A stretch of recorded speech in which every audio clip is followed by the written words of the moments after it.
दक्षिण कश्मीर के जिला शोपियान के नादीगाम इलाके में सुरक्षा बलों और आतंकियों के बीच जारी मुठभेड़ में एक आतंकी को मार गिराया गया है। बता दें कि ऐसी सूचना मिल रही है कि अभी भी इलाके में 1 से 2 आतंकी छिपे होने की आशंका है। आतंकी के मारे जाने की पुलिस ने पुष्टि कर दी है, हालांकि उसकी पहचान जाहिर नहीं की गई। जम्मू में पिछले दिनों जेडीए द्वारा रूपनगर में मकानों को गिराने के बाद जम्मू कश्मीर में सियासत गर्मा गई है। उसी को लेकर आज जम्मू के बहु प्लाजा एरिया में जेडीए ऑफिस के बाहर एकजुट पार्टी के द्वारा प्रदर्शन किया गया और इस दौरान इन्होंने उपराज्यपाल से गुहार लगाई कि लोगों को इंसाफ दिया जाए। कल श्रीनगर के डाउनटाउन में एक युवती पर तेजाब फेंकने का वाकया सामने आया था, जिसको लेकर आज श्रीनगर की अलग अलग संस्थानों और साथ ही बच्चों के द्वारा इस पूरे वाकया पर प्रदर्शन किया गया।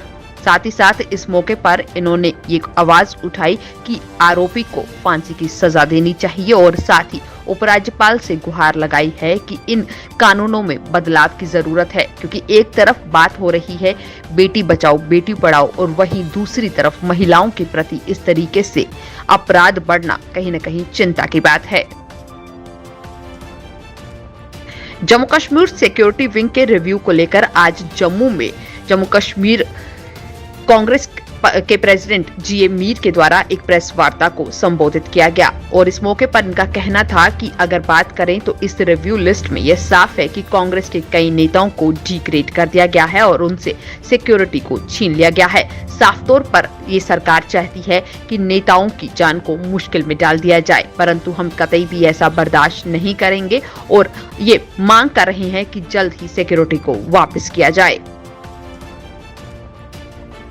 आज जम्मू में गुरु नाबा साहब के द्वारा एक प्रेस वार्ता की गई और इस मौके पर सभा के प्रधान नरसिंह दास ने ये गुहार लगाई है कि एक व्यक्ति जिसका नाम अजीत सिंह है वो बार बार उन पर कई तरीके के आरोप लगा रहा है। उन्होंने कहा कि ये आरोप पूरा रूप से निराधार हैं और इनका कोई भी अगर बात करें तो स्पष्टीकरण नहीं है। उन्होंने ये साफ किया कि वे व्यक्ति ना तो सभा से ताल्लुक रखता है और ना ही उसका कोई यहाँ पर हस्तक्षेप है, परंतु फिर भी इस तरीके के आरोप लगाकर वो सभा का नाम खराब करने का प्रयास कर रहा है। आज जम्मू के प्रेस क्लब में प्रेसिडेंशियल इंडस्ट्रियल एरिया सोपोर के द्वारा एक प्रेस वार्ता को किया गया। इस मौके पर इनका कहना था कि जिस तरीके से सरकार नए नए नियम बना रही है, हम समझते हैं कि वे जम्मू कश्मीर के लोगों के हित में है। उन्होंने साथ ही कहा कि अब जो एक नया रजिस्ट्रेशन को रिव्यू करने का नियम बनाया गया है उसको वो समर्थन करते हैं, परंतु उनका ये साथ ही ये कहना था कि पिछले कई महीनों से जिन लोगों के लाइसेंस को रद्द किया गया है उन्हें एक मौका देने का वक्त है और साथ ही साथ उन्होंने कहा कि हमारे रुके हुए पैसों को भी जल्द से जल्द मुहैया करवाया जाए। आज जम्मू के प्रेस क्लब में लोकमंच के द्वारा एक प्रदर्शन किया गया और इस प्रदर्शन के दौरान इन्होंने सरकार के खिलाफ नारेबाजी की है और साथ ही साथ केंद्र की मोदी सरकार के खिलाफ भी नारेबाजी की। इनका साफ तौर पर कहना था कि जम्मू कश्मीर एडमिनिस्ट्रेशन के द्वारा एक नया कानून तैयार किया गया है जिसमें कि गांव में बनने वाले मकानों को लिए भी अब एक कमेटी गठित की जाएगी और उसी कमेटी के आधार पर मकान बनाए जाएंगे। इन्होंने कहा कि ये साफ तौर पर भ्रष्टाचार को बढ़ाने के लिए इस तरीके के कानून तैयार किए जा रहे हैं। आज जम्मू के प्रेस क्लब में युवा कांग्रेस के द्वारा एक प्रदर्शन किया गया जिसकी आपको बता दें कि अध्यक्षता हैप्पी सिंह ने की, जो कि डिस्ट्रिक्ट प्रेसिडेंट हैं। उनका साफ तौर पर कहना था कि केंद्र की बैठी सरकार जो है जासूसी करवा रही है। उन्होंने कहा कि इसमें कई बड़े नेताओं के नाम शामिल हैं। इसके साथ साथ अगर बात करें तो इसमें कई मीडिया पर्सनल्स के नाम भी शामिल है जो कतई भी बर्दाश्त नहीं किए जाएंगे। भारतीय जनता पार्टी ईस्ट मंडल कार्यकर्ताओं ने आत्मनिर्भर अर्थव्यवस्था प्रोग्राम में हिस्सा लिया। इस मौके पर युद्धवीर सेठी और डिस्ट्रिक्ट प्रधान विनय गुप्ता, सुनील सेठी, ब्रिगेडियर अनिल गुप्ता और पार्टी के कार्यकर्ताओं ने मिलकर कार्यक्रम को सुना। इस मौके पर अगर बात की जाए तो बीजेपी की महिला विंग की भी कार्यकर्ता इसमें शामिल रही और इनके साथ साथ जम्मू म्युनिसिपल कॉर्पोरेशन की डिप्टी मेयर पूर्णिमा शर्मा भी यहाँ मौजूद रही।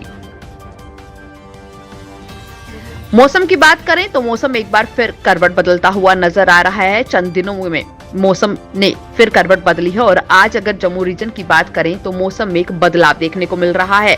सुबह से ही कोहरे ने अपनी चादर बिछाई हुई है और धूप जो है वो लगातार अटखेलियां खेलती हुई नजर आई। उत्तरी कश्मीर के बारामूला जिले के पालन पट्टन में आपको बता दें कि आज दोपहर आग लगने से एक आवासीय घर क्षतिग्रस्त हो गया।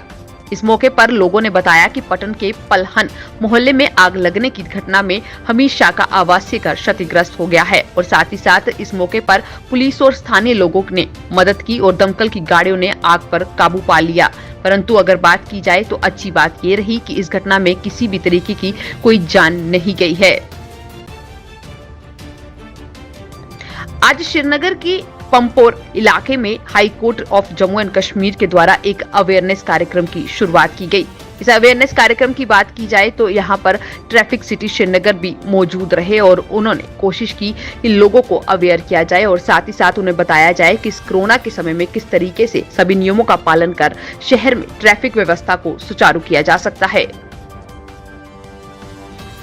राज्यसभा में गृह राज्य मंत्री नित्यानंद राय ने जानकारी देते हुए बताया है कि जम्मू कश्मीर से अनुच्छेद 370 हटने के बाद करीब 439 आतंकवादी मारे गए हैं। इस अवधि के दौरान 98 नागरिक और 109 सुरक्षाकर्मी भी शहीद हुए हैं और आतंक की 541 घटनाएं हुई।